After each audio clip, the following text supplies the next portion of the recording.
오늘 영국 유력 축구 소식지인 더 오버랩에서 델레 알리와 진행한 인터뷰가 전 세계적으로 화제입니다. 해당 매체는 손흥민의 아주 절친한 친구였던 알리의 근황에 대해 인터뷰했는데요. 맨유의 전설적인 수비수 게리 네빌이 인터뷰 진행자로 참석했습니다. 네빌과 진행한 인터뷰에서 델레 알리는 어렸을 때부터 가정불화로 인해 트라우마에 시달렸다. 많은 사람들이 쾌락을 위해 내가 술이나 다른 자극적인 것들을 접하는 것으로 생각하지만 나는 트라우마에서 벗어나기 위해 노력했을 뿐이다. 주변에서 도움을 주겠다는 사람들은 많았지만 나는 항상 내 문제를 숨기기 바빴고 유쾌하게 웃으며 괜찮은 척 연기를 했다. 항상 불면증에 시달렸고 경기가 있는 날엔 컨디션 조절하는 것이 매우 어려웠다. 토트넘에는 손흥민과 케인 같은 기댈 수 있는 선수들이 정말 많았지만 그들에게도 내 문제를 말하는 것이 어려웠다. 하지만 손흥민은 이런 나에게 지금 가장 큰 도움이 되고 있다. 라고 인터뷰를 이어나갔습니다. 계속되는 인터뷰에서 델레 알리는 자신이 추락하게 된 원인과 포체티노, 무리뉴와의 관계, 그리고 손흥민이 자신의 어려움을 극복하기 위해 어떤 도움을 줬는지 자세하게 인터뷰했는데요.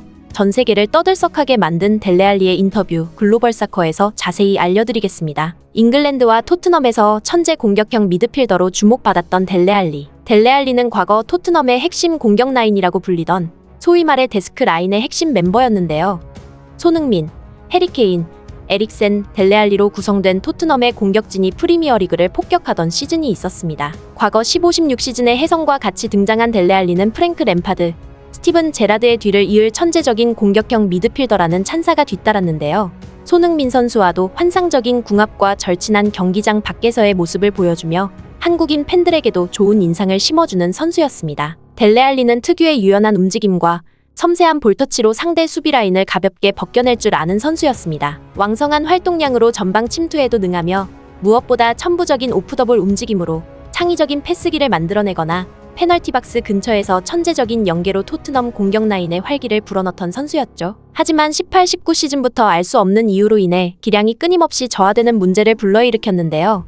모두들 델레 알리의 게으름과 훈련 불참이 원인이라고 지목했지만 이번 인터뷰에서 자세한 이유를 설명했습니다. 실제로 델레 알리가 게으른 선수라고 낙점 찍힌 다큐멘터리 영상이 있는데요.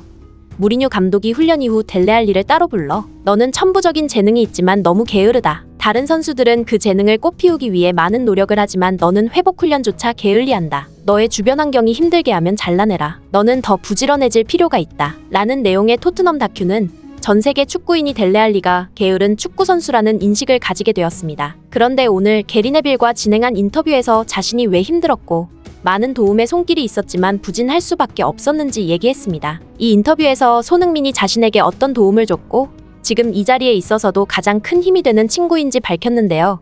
인터뷰에서 델레 알리는 내가 여자나 자극적에 기댄 것은 쾌락이 아니라 트라우마를 극복하기 위함이었다. 주변에서 도움을 주겠다는 사람들은 많았지만 나는 내 문제를 오픈하고 싶지 않았고 그럴수록 나의 증상은 심각해져 갔다. 항상 불면증에 시달렸는데 수면제를 과다 복용하면서 신체 리듬에 문제가 생겼고 경기력이 바닥을 치는 날이 많아졌다. 약물 중독을 치료하기 위해 6주 정도 미국에 있는 재활원에 다녀왔고 지금은 많이 호전된 상황이다. 포체티노 감독이 경질되고 무리뉴가 감독이 되면서 나에게 생긴 변화는 받아들이기 힘들었다. 그의 채찍질은 매우 감사한 일이지만 어린 나는 그것을 옳지 못한 방법으로 스트레스를 풀어내려 했다. 토트넘에는 손흥민, 해리 케인 같은 고마운 친구들이 있지만 그들에게도 나의 문제를 얘기하지 않았다. 나의 엄마는 알코올 중독이었고 집에는 매일 다른 남자들이 드나들었다. 나는 6살 때부터 담배를 피기 시작했고 7살 때부터 잉글랜드 뒷골목에서 불법 약물을 판매하며 자랐다. 12살 때 운 좋게 다른 가정에 입양되었고 그때부터 축구를 좋아하게 되었다. 프로가 되고 나서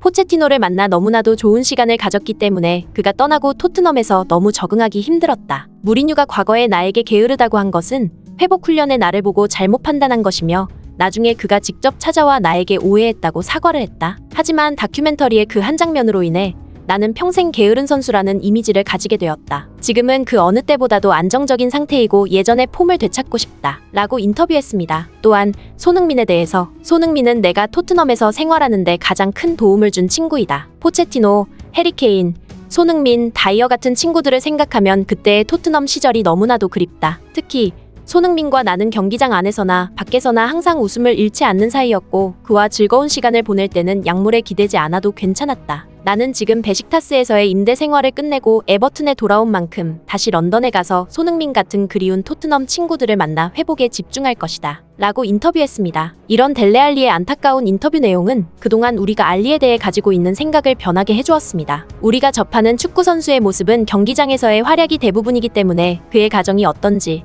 자식들은 괜찮은지, 부모가 위독해서 경기력이 저하되는지 이런 부분을 접하기가 쉽지 않기 때문이죠. 실제로 포체티노 감독은 이번에 첼시에 부임하면서 진행한 인터뷰에 난 델레 알리에게 한 번의 기회를 더 주고 싶다. 인터뷰에서는 밝히기 어렵지만 그의 문제를 난 알고 있다. 가능하면 임대라도 좋으니 델레 알리가 첼시에서 잠깐의 시간이라도 함께 보냈으면 좋겠다. 라고 인터뷰하기도 했습니다. 이번 인터뷰에서 밝힌 내용과 같이 실제로 델레 알리는 16-17 시즌을 시작하기 전 그의 셔츠 네임을 알리에서 델레로 변경했는데요.